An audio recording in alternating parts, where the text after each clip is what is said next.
In a speech on Wednesday, Republican presidential candidate Donald Trump launched a series of personal and policy-based criticisms against his Democratic rival, Kamala Harris.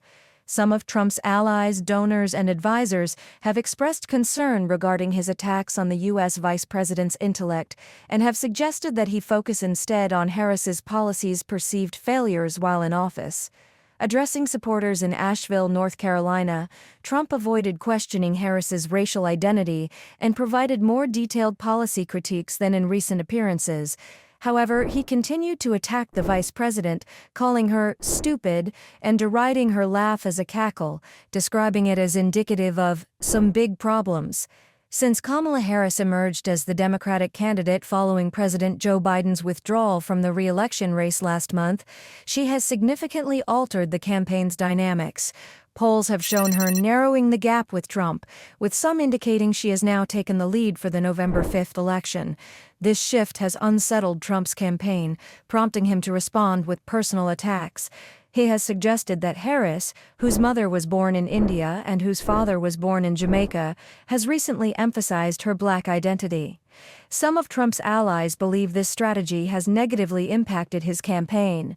Bill Bean, a notable Republican donor who hosted Trump's vice presidential pick, J.D. Vance, at a fundraiser in Indiana in late July, stated that he had discussed with Vance and Republican National Committee Chair Michael Whatley the need to criticize Harris on policy issues rather than personal identity.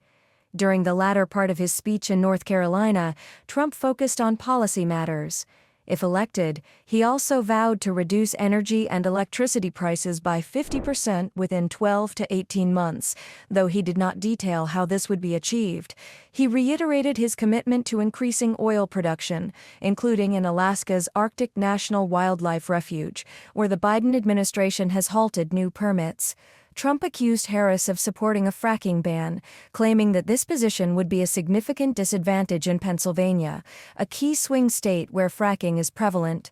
Although Harris opposed new fossil fuel infrastructure projects during her 2019 presidential campaign, and the Biden administration tried but failed to enforce a fracking ban on federal lands, her campaign asserts that she no longer supports such a ban.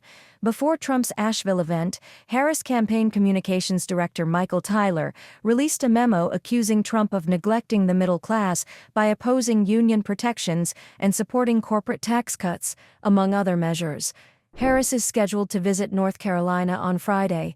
There, she will deliver a speech on economic policy in Raleigh. A campaign official said she will present a plan to lower costs for middle-class families and address corporate price gouging.